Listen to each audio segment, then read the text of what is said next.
Somos la Iglesia Cristiana Cuadrangular, El Camino en Charalá. Estamos ubicados en la carrera 10, 26A03, Barrio Villa María. Asiste a nuestras reuniones, domingos, 9 de la mañana y 3 de la tarde. Ven con toda tu familia, te esperamos. Hola, ¿qué tal? Muy buenos días, bienvenidos a nuestras alboradas. Hoy estamos en el día número 10. Comenzamos el nuevo ciclo de nuestras alboradas, ahora de manera virtual. Recordamos que ayer 24 cerramos nuestro primer ciclo, que eran nuestras alboradas de manera presencial en nuestro templo. Además, el día de ayer compartimos Acción de Gracias. Fue un tiempo especial, maravilloso, en la presencia de Dios. Demos inicio a nuestro día número 10 de nuestras alboradas. Recuerda, iremos hasta el 31 de diciembre compartiendo el maravilloso Evangelio de Marcos. 16 capítulos que venimos escudriñando, venimos dando lectura, venimos estudiando y hemos venido permitiendo que Dios edifique nuestro corazón, edifique nuestra fe a través de estos tiempos maravillosos. Así que sin más preámbulos, iniciemos dando lectura al Evangelio de Marcos en el capítulo 10. Dice la palabra de Dios: levantándose de allí vino a la región de Judea y al otro lado del Jordán. Y volvió el pueblo a juntarse a él, y de nuevo les enseñaba como solía. Y se acercaron los fariseos y le preguntaron para tentarle si era ilícito al marido repudiar a su mujer. Él respondiendo les dijo: ¿qué os mandó Moisés? Ellos dijeron: Moisés permitió dar carta de divorcio y repudiarla. Y respondiendo Jesús les dijo: por la dureza de vuestro corazón os escribió este mandamiento. Pero al principio de la creación, varón y hembra los hizo Dios. Por esto dejará el hombre a su padre y a su madre, y se unirá a su mujer, y los dos serán una sola carne. Así que no son ya más dos, sino uno. Por tanto, lo que Dios juntó, no lo separe el hombre.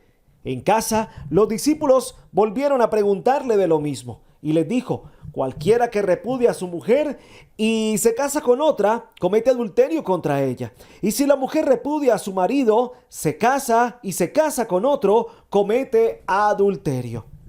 Y le presentaban niños para que los tocase, y los discípulos reprendían a los que los presentaban. Viéndolo Jesús, se indignó y les dijo: dejad a los niños venir a mí, y no se lo impidáis, porque de los tales es el reino de Dios. De cierto os digo que el que no reciba el reino de Dios como un niño, no entrará en él. Y tomándolos en los brazos, poniendo las manos sobre ellos, los bendecía. Al salir él para seguir su camino, vino uno corriendo, e hincando la rodilla delante de él, le preguntó: Maestro bueno, ¿qué haré para heredar la vida eterna? Jesús le dijo: ¿por qué me llamas bueno? Ninguno hay bueno, sino solo uno, Dios. Los mandamientos sabes: no adulteres, no mates, no hurtes, no digas falso testimonio, no defraudes, honra a tu padre y a tu madre. Él entonces respondiendo le dijo: Maestro, todo esto lo he guardado desde mi juventud.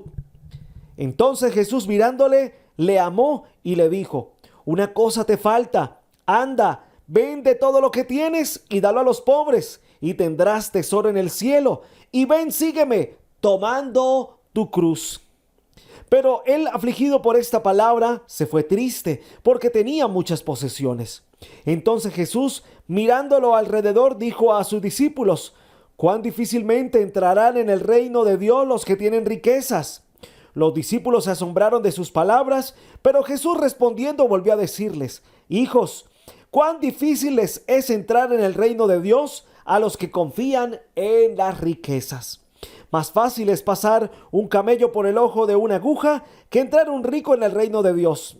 Ellos se asombraban aún más, diciendo entre sí: ¿quién es, pues, podrá ser salvo?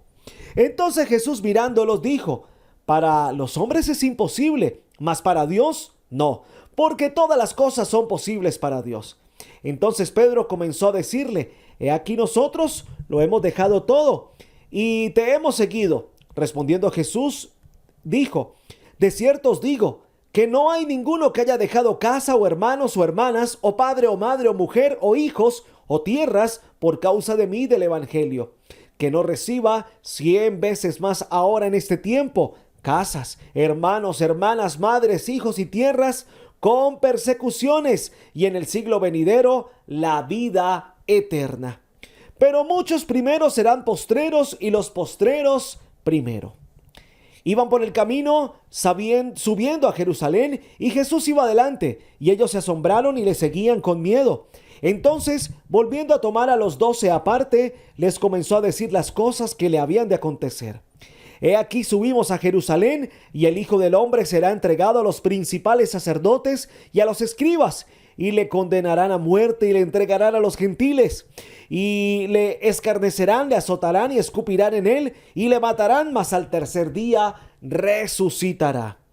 Entonces Jacobo y Juan, hijos de Zebedeo, se le acercaron diciendo: Maestro, querríamos que nos hagas lo que pidiéremos. Él les dijo: ¿qué queréis que os haga? Ellos le dijeron: concédenos que en tu gloria nos sentemos el uno a tu derecha y el otro a tu izquierda. Entonces Jesús les dijo: ¿no sabéis lo que pedís? ¿Podéis beber del vaso que yo bebo o ser bautizados con el bautizo que yo soy bautizado? Ellos dijeron: podemos. Jesús les dijo: a la verdad, del vaso que yo bebo beberéis, y con el bautismo que yo soy bautizado serás bautizados. Pero el sentarnos a mi derecha y a mi izquierda no es mío darlo, sino a aquellos para quienes está preparado. Cuando lo oyeron los 10, comenzaron a enojarse contra Jacobo y contra Juan. Mas Jesús, llamándolo, les dijo: ¿sabéis que los que son tenidos por gobernantes de las naciones se enseñorean de ellas, y sus grandes ejercen sobre ellas potestad? Pero no será así entre vosotros, sino el que quiera hacerse grande entre vosotros será vuestro servidor. El que de vosotros quiera ser el primero será siervo de todos. Porque el Hijo del Hombre no vino para ser servido, sino para servir y para dar su vida en rescate por muchos. Entonces vinieron a Jericó, y al salir de Jericó, él y sus discípulos y una gran multitud, Bartimeo el ciego, hijo de Timeo, estaba sentado junto al camino mendigando. Y oyendo que era Jesús Nazareno, comenzó a dar voces y a decir: Jesús, hijo de David, ten misericordia de mí. Y muchos le reprendían para que callase, pero él clamaba mucho más: Hijo de David, ten misericordia de mí. Entonces Jesús, deteniéndose, mandó a llamarle, y llamaron al ciego, y diciéndole: ten confianza, levántate, te llama. Él entonces, arrojando su capa, se levantó y vino a Jesús. Respondiendo Jesús le dijo: ¿qué quieres que te haga? Y el ciego le dijo: Maestro, que recobre la vista. Y Jesús le dijo: vete, tu fe te ha salvado. Y enseguida recobró la vista y seguía a Jesús en el camino. Amén. Capítulo número 10 del Evangelio de Marcos, en nuestro 10º Días de Alboradas. Hoy, en el día número 10, la temática que vamos a manejar se llama las paradojas del siervo. Miren, durante todos los recorridos que Jesús estaba realizando en los capítulos anteriores que podíamos ver junto a sus discípulos, él realizaba todo tipo de milagros. ¿Qué hacía Jesús? Sanaba enfermos, echaba fuera demonios, levantaba a los paralíticos, le daba vista a los ciegos. ¿Qué no hacía Jesús, no, verdad? Hacía muchas cosas, incluso revivía muertos. Pero también predicaba la palabra de Dios.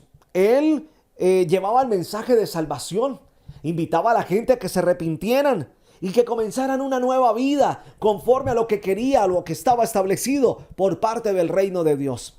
Recordemos que el siervo de Dios vino a traernos el reino de Dios, vino a mostrarnos lo que había en el cielo, también aquí en la tierra.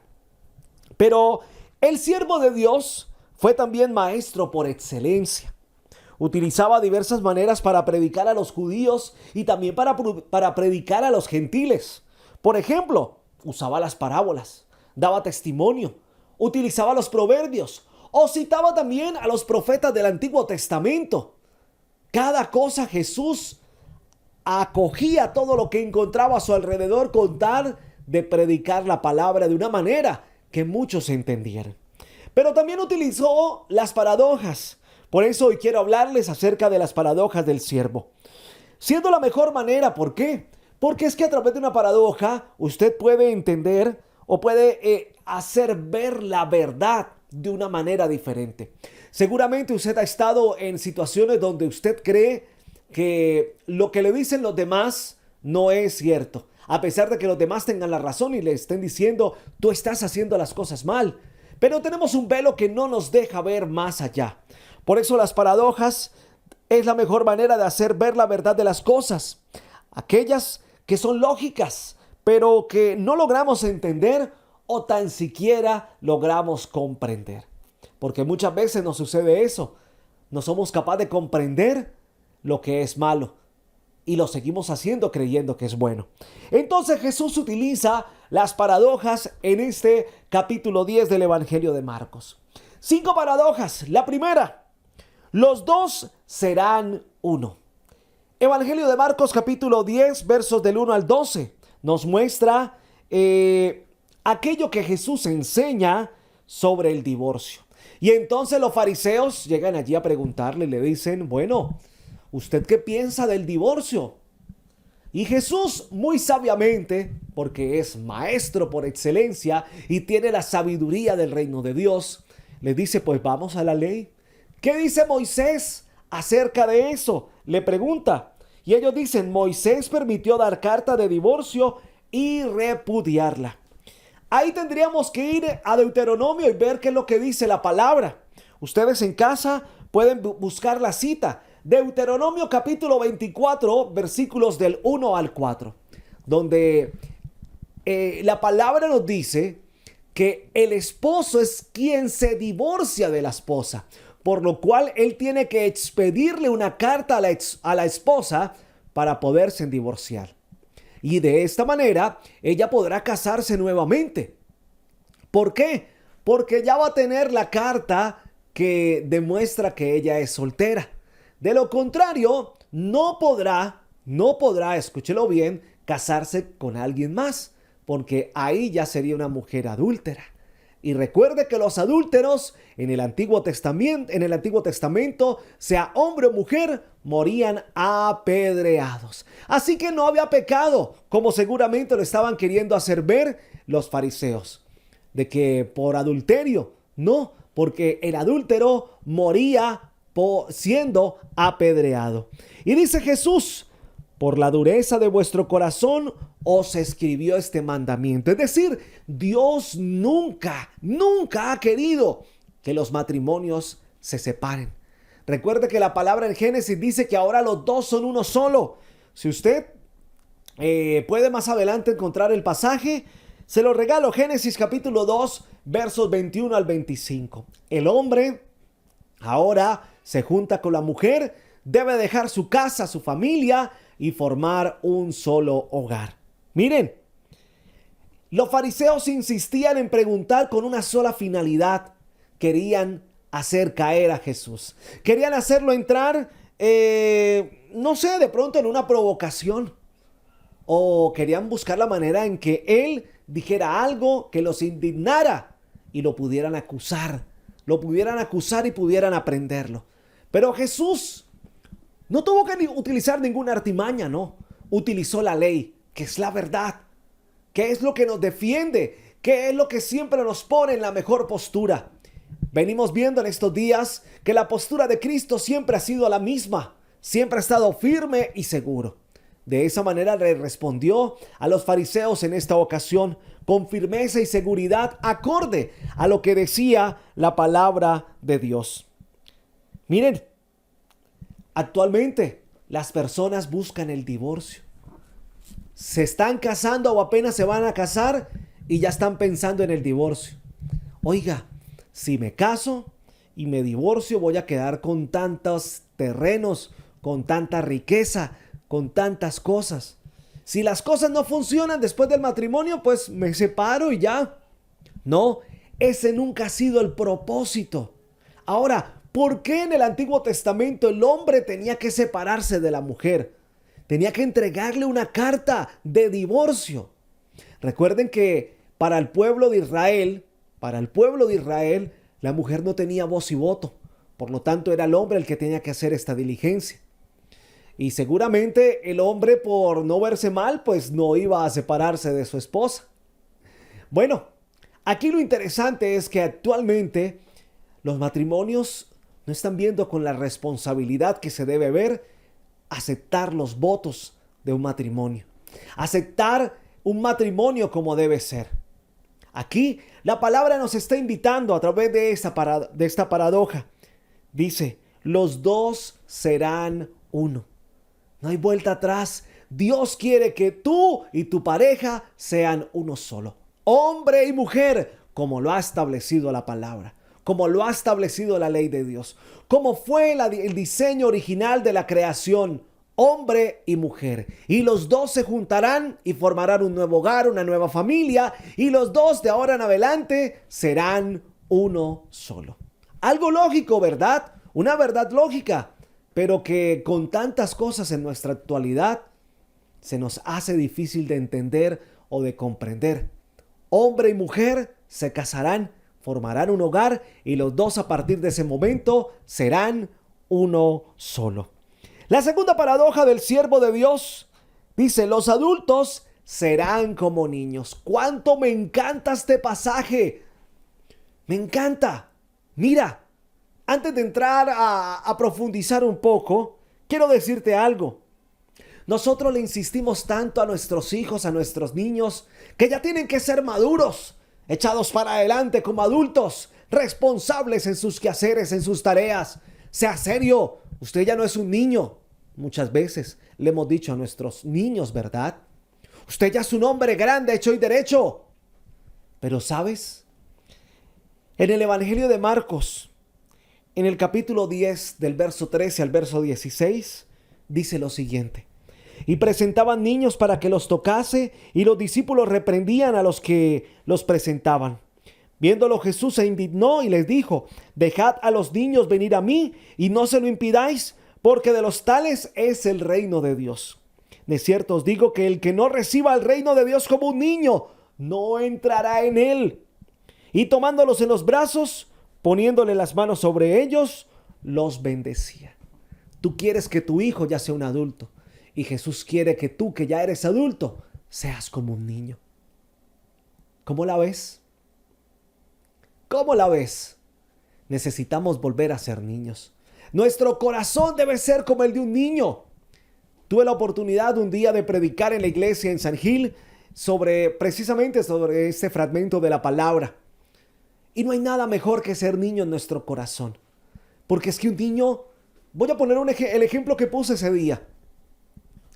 Dos niños pueden pelearse, pero a los 15 minutos los niños ya están jugando nuevamente y se les ha olvidado incluso por qué han peleado.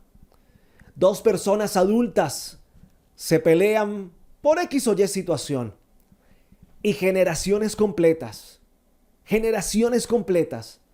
llevan esta riña de generación en generación por ser adultos. Necesitamos ser como niños, volver en nuestro corazón a tener ese amor que perdona, ese amor que nos permite soportar, ese amor que nos hace sentir que necesitamos cada día más de papá, porque ¿qué niño no necesita cada día más de sus padres, verdad? Bueno, cuando tenemos un corazón como el de un niño, recordamos que cada día necesitamos de nuestro Padre, de ese Padre que nos ama, de ese Padre que quiere lo mejor para cada uno de nosotros. Y dice, los adultos serán como niños. Pero también vemos que los discípulos creían que los niños no eran importantes para Jesús, porque les faltaba ser niños aún en su corazón. Les faltaba ese toque de niñez en su corazón, ese toque de amor, de un amor sensible, de un amor genuino, de un amor inocente. Necesitamos volver a ser como niños. Dios nos lo está pidiendo. Y es una verdad lógica que nosotros debemos volver a ser como niños. Por ejemplo, en las parejas, cuando eran novios, ¡wow! ¡Qué amor!, ¿verdad? Regalo por aquí, regalo por allá, mi amor por aquí, mi amor por allá, un te amo por aquí, un te amo por allá. Pero después de que se han casado y llevan ciertos años, ya a la esposa no le dicen mi amor, la llaman por el nombre. Ya al esposo no le dicen cariño, ya le tienen hasta un apodo. Necesitamos ser como niños. Ya no salen los esposos al parque a comerse un helado o a pasear, no, se quedan encerrados en la casa, incluso muchas veces hasta amargados. Necesitamos ser como niños, volver al primer amor. Y es que el primer amor en nuestra vida son nuestros padres, ¿cierto? Y Cristo nos dice, necesitamos ser como niños, volver al primer amor, al amor de papá, para poder entrar al reino de Dios. La paradoja número 3 dice, los primeros serán los últimos. Los primeros serán los últimos. Marcos capítulo 10, del 17 al 31, nos cuenta la historia de aquel joven rico que se acerca a la presencia del Señor Jesucristo. Y entonces aquel joven primeramente le dice, maestro, bueno. Y Jesús le dice, bueno solamente es Dios.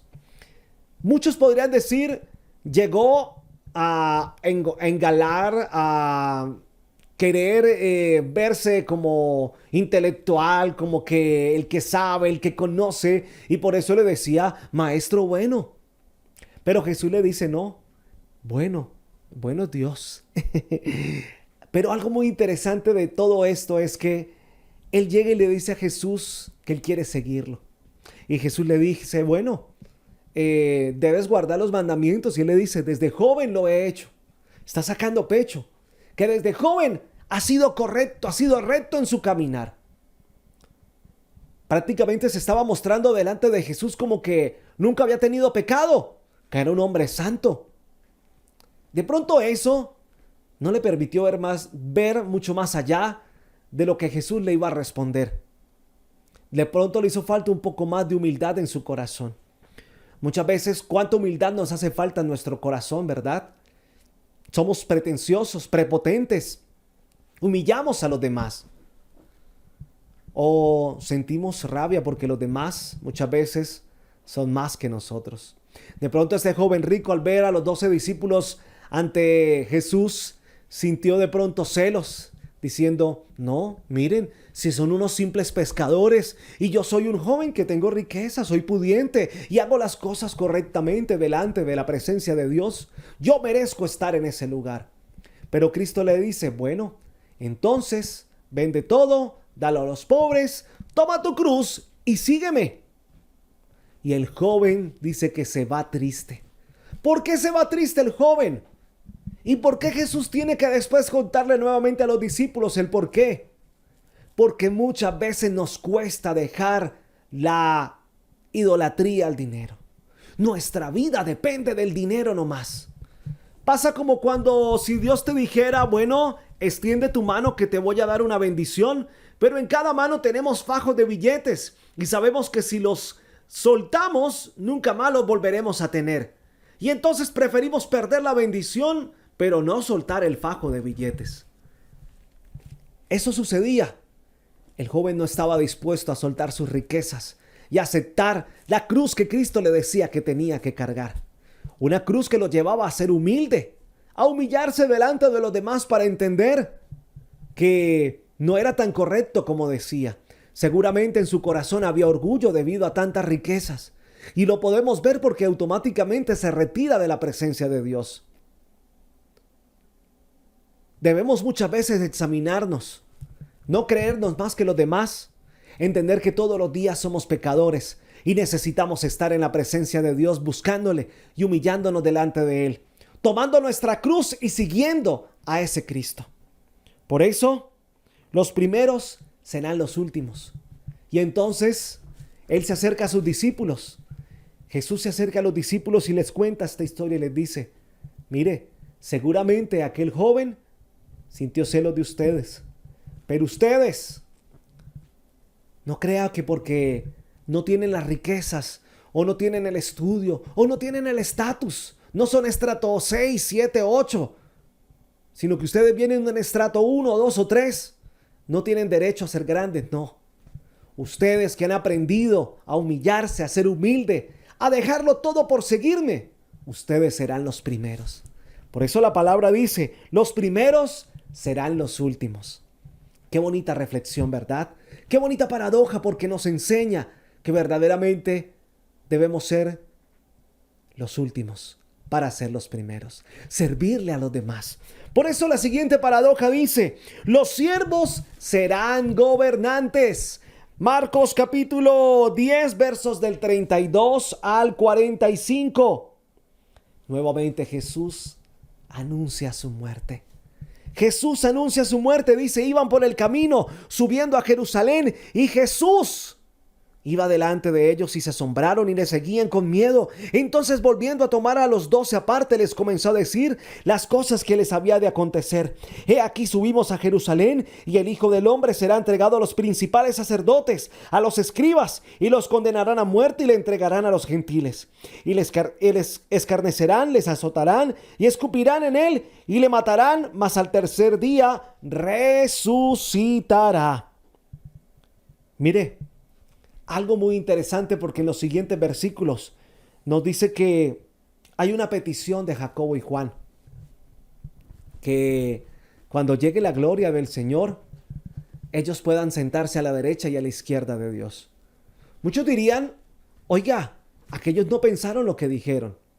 Pero déjame decirte algo que no resalta el evangelio de Marcos, porque recuerda que es un evangelio que es escrito para los gentiles. Pero el evangelio de Mateo, que es escrito para los judíos, recalca una promesa que el Señor hizo. Que si ellos le seguían, que si ellos estaban con Él, que si ellos soltaban y dejaban todo, tendrían allí 12 casas, 12 terrenos, 12 sillas, iban a estar al lado de Él. Incluso, dice la palabra, que ayudarían a juzgar. Jacobo y Juan seguramente recordaron esto. Jesús venía de decirles que Él iba a morir.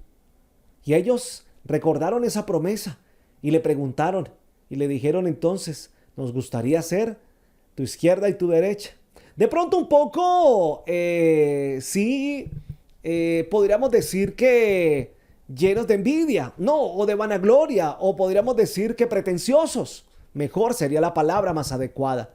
El ver que ellos dos querían estar ahí, solamente ellos dos al lado del maestro, pero sabiendo que habían 10 más con quienes debían compartir también. Pero Jesús muy sabiamente les responde, ¿no sabéis lo que pedís? ¿Podéis beber del vaso que yo bebo o ser bautizados con el bautizo con que yo soy bautizado? Ellos dijeron, podemos. Jesús les dijo, a la verdad, del vaso que yo bebo beberéis, y con el bautismo que yo soy bautizado, seréis bautizados. Pero el sentaros a mi derecha y a mi izquierda, no es mío darlo, sino a aquellos para quienes está preparado.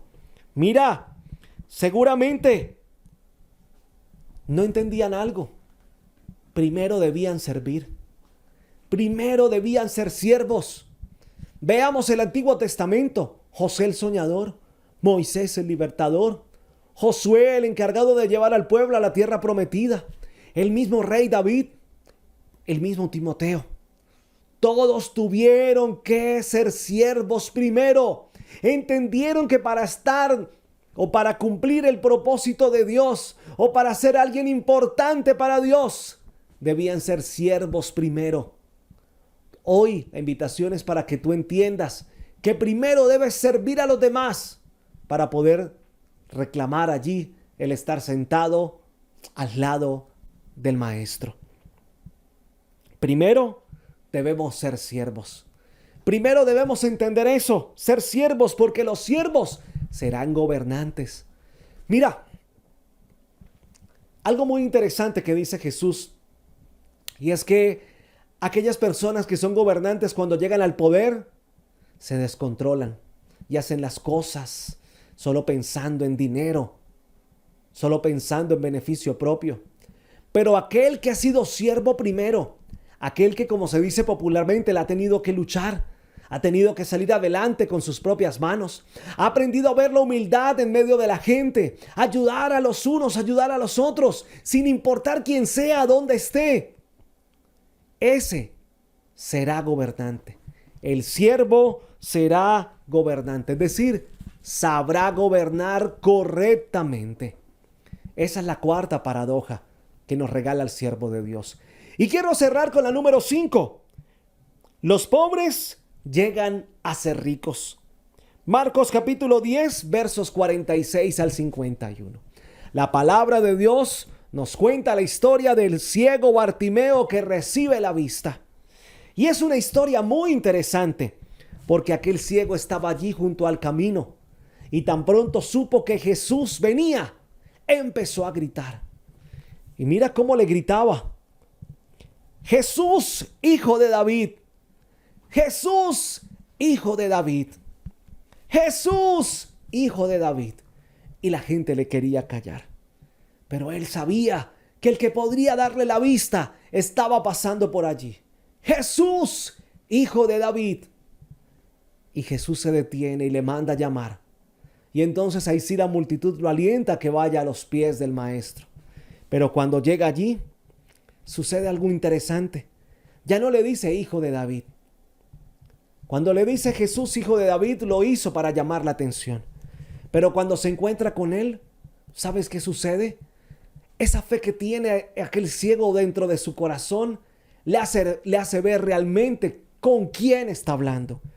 Y entonces le dice, el ciego le dijo: maestro, maestro. Algo personal, algo íntimo sale de su corazón y le dice: maestro. Y Jesús le pregunta: ¿qué quieres que haga? Y él le dice: maestro, que recobre la vista, que recobre la vista. Y entonces Jesús le sana. Mira, los pobres llegan a ser ricos. ¿Por qué los pobres? El pobre Bartimeo, seguramente, si estaba allá al lado de un camino, ya no tenía nada. Seguramente si estaba allá al lado de un camino, había sido desechado por su familia. No tenía un hogar, seguramente. No tenía riquezas, porque siendo ciego, fijo, se las robaron. O bueno, no puedo llegar, puedo imaginarlo, ¿no? Pero si estaba allí sentado a un lado del camino, era porque no le iba bien. Pero cuando recobra la vista, su vida tenía que cambiar. Tendría que ser diferente. Tendría que ver las bendiciones de Dios llegando a sus vidas. Por eso, los pobres llegan a ser ricos. Mira, cuán grande es el amor del Señor. Cuán grande es su misericordia. Cuán grande es su gracia. Que Él, sabiendo que iba ya camino a Jerusalén, se detiene. ¿Para qué se detiene Jesús? Para servir allí a un mendigo, al ciego Bartimeo. La riqueza llegó a los pies de aquel mendigo. Y era la presencia de Cristo que traía vida, que traía al reino de Dios delante de sus pies. Mira, hablar de las paradojas nos enseña algo supremamente interesante. Y es que nosotros siempre debemos quitarnos ese velo y aquello que es lógico, por fin entenderlo y comprenderlo. Entender que Dios quiere lo mejor para ti, que Dios anhela lo mejor para ti y que a través de su Hijo Jesucristo quieres que tú seas diferente, que tú seas bendecido, que tú recibas todo aquello que Dios tiene preparado para ti. Pero que no te dejes cegar por el pecado, por la manipulación, por el que dirán, por tantas cosas que contaminan nuestra mente. No te dejes cegar. Entiende lo que es lógico y verdadero. Cumple, defínete. Ten una postura definida delante de Dios. Es tiempo de aceptar a Cristo en tu corazón como tu Salvador, como aquel que quiere algo diferente para tu vida, como aquel que hoy te ha hablado a través de paradojas y te está diciendo: es tiempo de seguirme. Déjalo todo y sígueme. Toma tu cruz. Es tiempo de que recobres la vista. Es tiempo de que seas como niño. Es tiempo de que entiendas que tu matrimonio, los dos son uno. Es tiempo de que entiendas todas las cosas que el Señor tiene para ti, preparadas para ti. Si tú aún no conoces qué es tener a Cristo en tu corazón, yo quiero invitarte a que tú hagas la siguiente oración en esta mañana o en este momento del día. Repite ahí conmigo desde tu casa: Señor Jesús, hoy te acepto en mi corazón como mi Salvador. Señor Jesús, te pido perdón por todos mis pecados. No quiero tener mi corazón lleno de orgullo. Por el contrario, Señor Jesús, hoy me rindo delante de tu presencia, reconociendo tu grandeza, reconociendo que solo tú traes el perdón de los pecados y la libertad al cautiverio en el que me encuentro. Señor Jesús, hoy te acepto en mi vida y en mi corazón. Anota mi nombre en el libro de la vida y permite que de ahora en adelante mi vida sea para ti y viva para adorarte, para honrarte y para exaltarte. Nunca sueltes mi mano, Señor Jesús. Muéstrame el camino que debo caminar, los propósitos que he de cumplir. Señor Jesús, quédate conmigo siempre. Te acepto hoy en mi corazón, te recibo en mi corazón para que lo llenes de amor, de perdón y sanes todas las heridas que en él se encuentran. Hoy te doy gracias en tu nombre precioso. Amén y amén. Si tú has hecho esta oración el día de hoy, quiero invitarte para que te contactes con nosotros para poder enseñarte un poco más de ese plan de salvación que Jesús ha diseñado para ti. Mañana tendremos nuestro día número 11. Recuerda, conéctate a las 5 de la mañana a nuestras transmisiones a través de Facebook o a través de YouTube, donde, recuerda, estamos en el segundo ciclo de Alboradas hasta el 31 de diciembre de manera virtual a las 5 de la mañana. Dios te bendiga grande, poderosa y maravillosamente. Y recuerda, la palabra de Dios dice que en todo lo que emprendas, tú tendrás éxito porque tendrás a Cristo en tu corazón. Bendiciones. Somos la Iglesia Cristiana Cuadrangular, El Camino en Charalá. Estamos ubicados en la carrera 10 26A03, Barrio Villa María. Asiste a nuestras reuniones, domingos, 9 de la mañana y 3 de la tarde. Ven con toda tu familia, te esperamos.